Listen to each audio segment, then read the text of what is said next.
Hello everyone. In this video, I'm going to explain you about evaluation of postfix expression.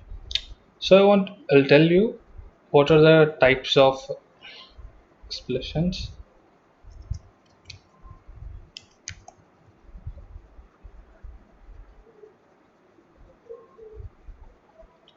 Postfix expression,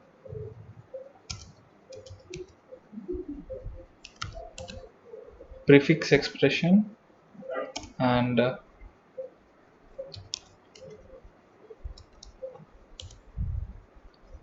infix expression.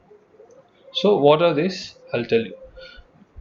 First, I'll tell you about infix expression. Infix expression is nothing but what the mathematical terms we read in human language, that is nothing but 1 plus 2 into 3 divided by 4. So we'll calculate this is called infix. This is what the human read in mathematically. So what is prefix is nothing but the symbols, the operators, all the operators will come in the beginning of the numbers. That is nothing but if two numbers are need to be added, that is plus 1 2, then 1 plus 2, that is prefix. And what is postfix? Postfix is nothing but quite opposite of prefix. That is the operators will come after the opponents. That is nothing but this is called postfix. So now we will discuss how this works in stack implementation. So this is our code. So I will explain you about prefix expression little detailedly before we go into the code. So we'll take a stack. Okay, so this is our stack. So in the previous video we discussed how the stack is filled and how the stack is emptied. We use pop, push and all these statements for inserting elements and removing the elements from the stack. So now we will go how the postfix expression works in this stack. So we'll take a number, that is we'll take a simple number. Okay, yeah, 1 plus 2 plus 3. So this is our number. So whenever we see an expression, mathematical expression, so the integers numbers are called opponents, and the plus, minus, division and multiplication, these symbols are called operators because they operate the condition. So when we see a opponent, so the numbers are called opponents.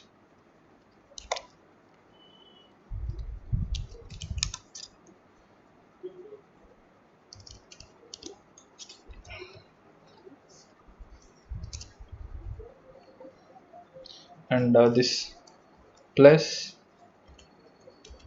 minus,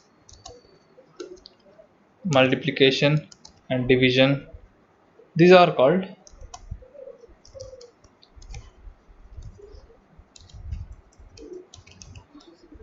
operators. So we will discuss how this works. So when we see an opponent, we need to push into the stack. So 1 is pushed into the stack.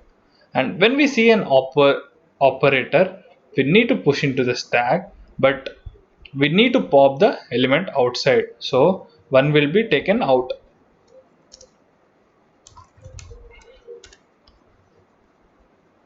So 1. So the stack will be emptied and plus operator will be here. And next, when we see an opponent, we have to push the element into the stack. When we see the operator, we have to pop the element outside. So plus here, and the element will come outside too. When there is a normal operand, we have to push directly into the stack. Into the stack. So at the final result, we have to replace all this outside. Then it's nothing but plus 3 plus. So then the stack will become empty. So what is the sum? 1 plus 2 is equals to 3. 3 plus 3 is nothing but 6. 6 will be the output. This is the diagrammatical representation how this works. Now we'll go into the code using Python. So we are declaring the class here. Class is equals to postfix evaluation. So we are defining here init self comma max. Self is a keyword, it's a compulsory word, and max is a variable. We can keep it anything like a, b, c, and x. We can keep it anything. So now here self dot constant equals to none into max, and next line self into max is equals to max. So before we check the condition, so when this process is going on, we have to check the condition is stack is full or not. If it is empty, then we cannot pop or do anything. So if we come to the code, so we are checking the condition self dot max and self dot top is equals to -1. Then we are defining is full.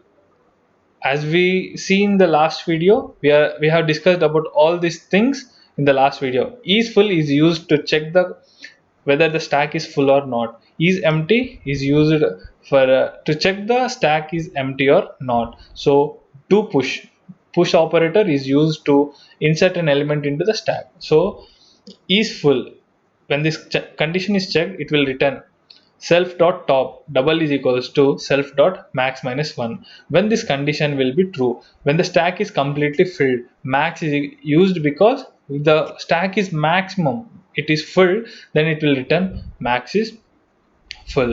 So is empty self dot top double is equals to -1. This condition will be true when the stack is completely empty. So define do push. Do push is the operator to push the element into the stack. So self comma 1. If self dot is full, then it will print stack is full, because when the stack is full, we cannot enter any element. So when we take for example 1 2 3 4 and 5, so the numbers will be in the order of 5 4 3 2 1. That will be not in the order of 1 2 3 4 5. It will be in the order of 5 4 3 2 1. So when the stack is full, if I want to enter any element like 0, it can't be entered because the stack is full. That is what in the code is like, the stack is full, and else if the stack is empty, it will comes to the else part, then it will work. Self dot top is equal to self dot top plus 1, because this is empty, so we can place an element in the stack. So self dot content self dot top is equals to a, because a will be placed in the stack. So do pop. We have discussed all these operations in the last video. So define do pop. It will do the operation if the element want to be popped out. So we'll come directly to the main code, that is define evaluate postfix self comma exp. This is an optional, we can keep it anything. This is a variable, you can keep it a b c d e f, anything whatever we want. So for I in x exp, because this will be the values you entered by the user. So from I in xp, so what this first statement do? So I'll tell you clearly what this first statement do. So if an user input is, just we'll imagine 1 2 3 4 5. So what this first statement do? For I in input, let us take, okay, so what this will do, the system will take individual value, like it will take 1 for I. First I value will be 1, then it will execute the for loop. Then again if condition fails, this will come to second value. The position of 1 is 0 and 2 is 1. So the position of 2 is 1. So this will be taken for I is equal to 2 in the second case. Next, in the third case, I is equal to 3. In the fourth case, I is equal to 4. In this way, this keep on executing until and unless the condition is failed. So we use for loop for I in exp. If this condition is true for I, this will come into if loop. If I is equal to, this is checking the condition. If I is equals to 0, 1, 2, 3, 4, 5 up to 9, because the integers entered by the user, we are using 1 plus 2 into 3, so it should check the condition whether the number is present in the entered loop. So if it is true, if the I value is present in 0, 1, 2, 3, 4, 5, 6, 7, 8, 9, this will enter into self.doPush. It will push into the stack. As I said in the diagram, it will push the element into the stack. Else, if an operator is present instead of an operand, then it will come to the else part. It won't work in the if part. If condition will be failed, and it will come into the else part. Then A is equals to self.doPush, because that will push into the operator. Sorry, pop into the operator. The element which is present in the stack will be popped out. So next it will come to calculation part. So resu this is a variable. We can keep it anything as like result and final decision, final answer. So we can keep it anything. So self.calculate abi. What is this? We'll understand in the continuous program. So self.doPush int result. So this is a return statement. So every function has a return statement. Every defined function has a return statement. So here it is returning the statement. So do pop.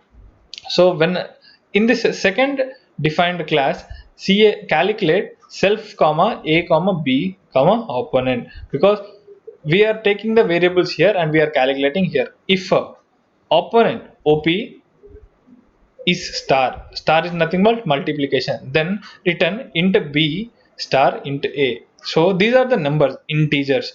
So these are performing an operation here. If operator is star, then it will perform an operation multiplication. Else, if we enter division, that will come to else part. If we enter addition, it will comes to plus. If we enter minus, it will comes to minus, and it will execute the program. It will return the value according to the operator we enter. So finally, else print invalid operator. If a user enter question mark, full stop or apostrophe, then it will enter invalid operator. So postfix is 10. So experiment is equals to input, enter the postfix expression to be evaluated. So here this is the printing statement. This statement can be viewed by the user. This will be the first statement visible for the user when he execute the program.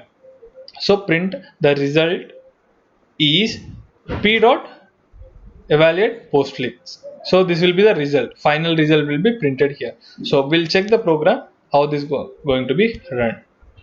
So yeah, as I said, enter the postfix expression to be evaluated. This is the printing statement. So we'll go with some.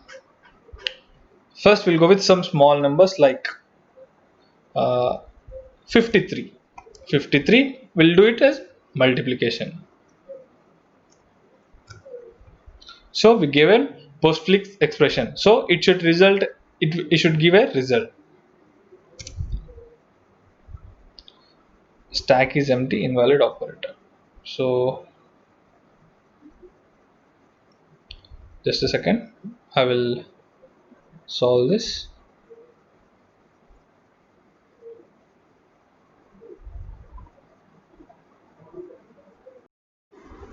Yeah, actually the error is I have to not mention any space here. So as I have mentioned a space here, this is throwing an error. So we'll run the code again without any space. Okay, what was our output? 53, right? 53, and it is multiplication. Then yeah, it is showing the result. As I said in the example, 53 is multiplication. Then what it will do is, in a stack it will store the value first.